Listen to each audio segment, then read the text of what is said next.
students, I am Mank and welcome to our channel Agriculture Universe. So student, आज का topic है हमारा powdery mildew disease in wheat.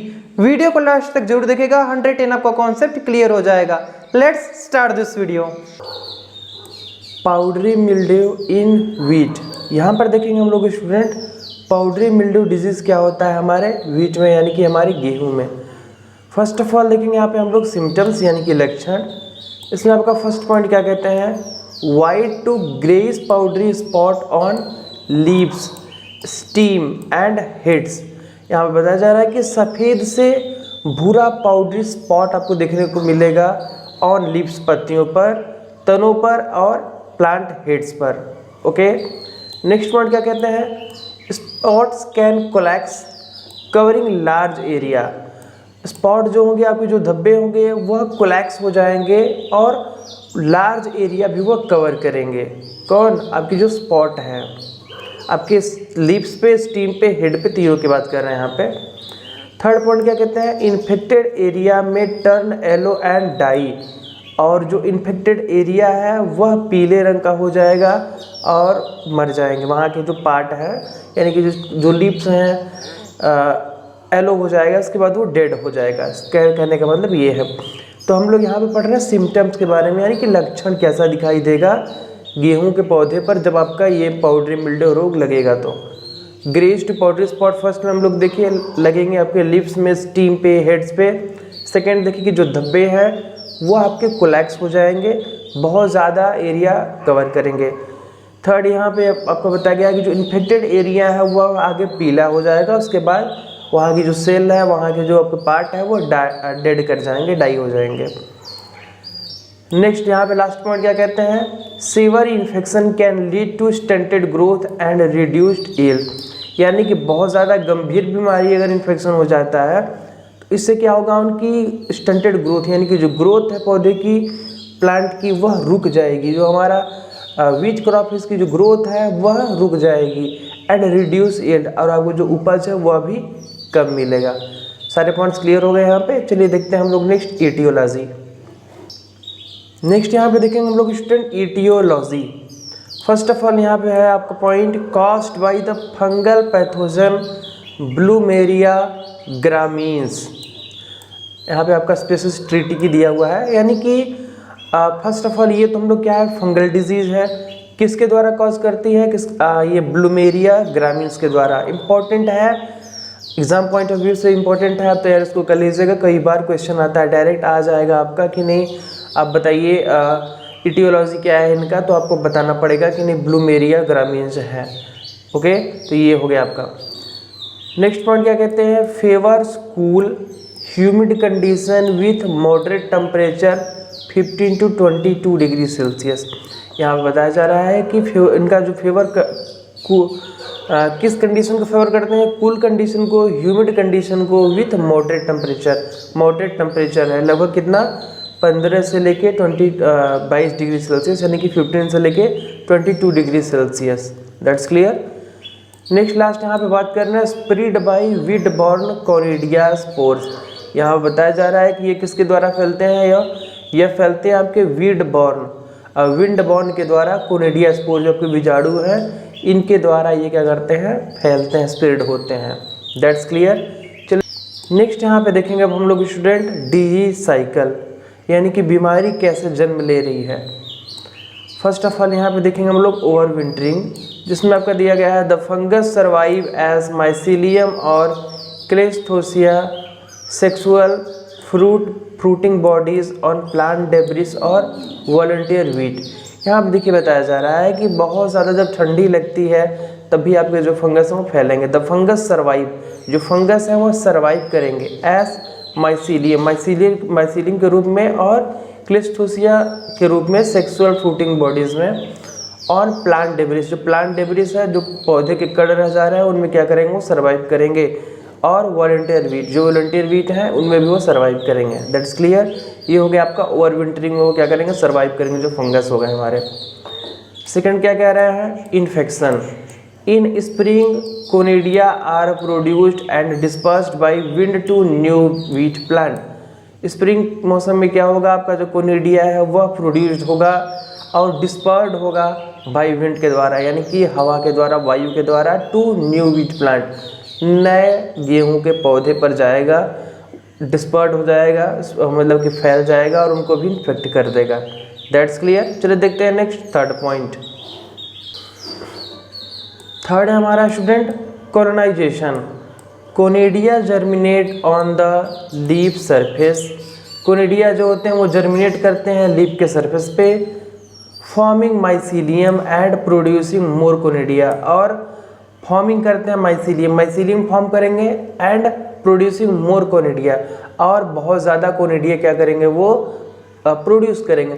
Colonisation का नाम से ही पता चल रहा है कि प्रॉपर एक कॉलोनी बनाना। तो कॉलोनी कैसे बनाएंगे वो, conidia first of all germinate करेंगे on the leaf surface, leaf surface वो जर्मिनेट हो जाएंगे, फॉर्मिंग माइसीलियम, माइसीलियम फॉर्म करेंगे एंड प्रोड्यूसिंग मोर कोनिडिया, और बार बार मोर कोनिडिया, और ज़्यादा कोनिडिया वो क्या करेंगे प्रोड्यूस करेंगे, जिससे प्रॉपर एक कॉलोनी बन जाएगा जो कि इन्फेक्ट करेगा। हम लोग डिजीज साइकिल में पढ़ रहे हैं ना, जो इन्फेक्ट करेगा आपके प्लांट को। तो इस तरीके से क्या होती है, डिजीज़ बढ़ती है।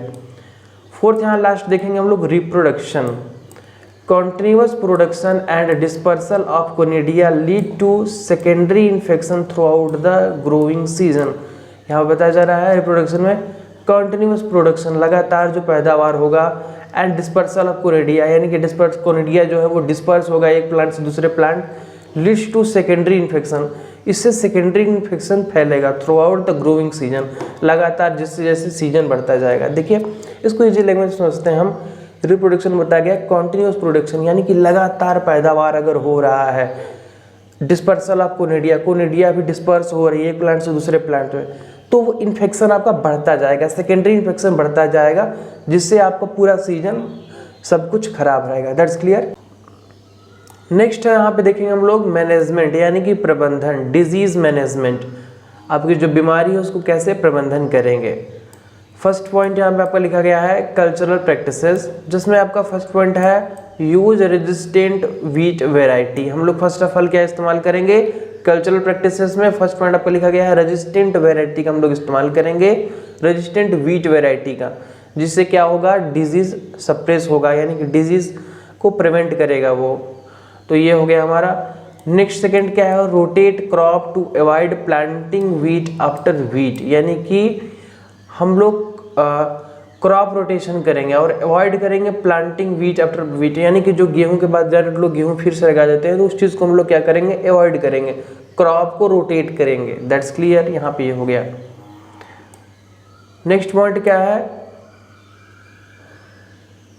Destroy crop residue and volunteer wheat to reduce inoculum. यहाँ पे बताया गया है कि डिस्ट्रॉय कर देंगे हम क्रॉप रेसिड्यू को एंड वॉलंटियर व्हीट को टू रिड्यूस इनकुलम, यानी कि यहाँ बताया जा रहा है कि जैसे जैसे बीमारी बढ़ेगी, अगर प्लांट डेब्रिस में आपको कोई भी इन्फेक्शन ऐसा हुआ हो या तो वॉलंटियर व्हीट हो, तो उनको हम लोग क्या कर देंगे डिस्ट्रॉय कर देंगे, जिससे बार बार बीमारी ना बढ़े। तो ये प्रकार का हम लोग का मैनेजमेंट हो गया।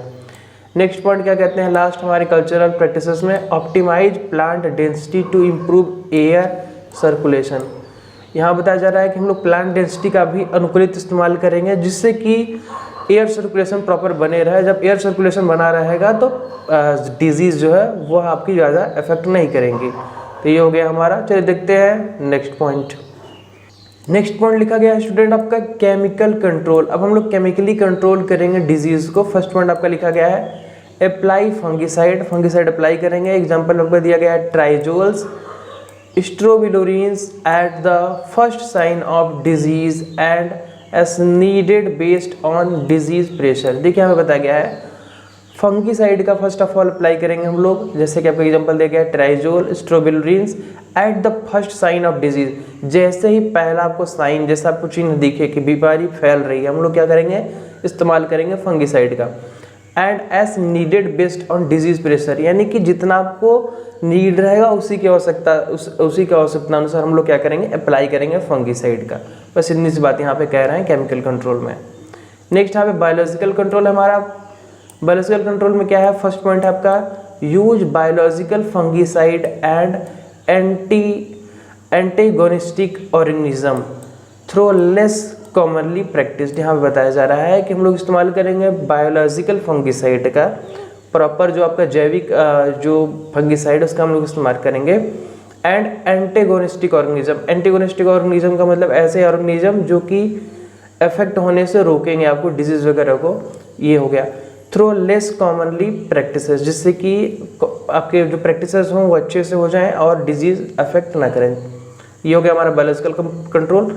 चलो देखते हैं नेक्स्ट पॉइंट। मैनेजमेंट में लास्ट पॉइंट हमारा स्टूडेंट IPM यानी कि इंटीग्रेटेड पेस्ट मैनेजमेंट।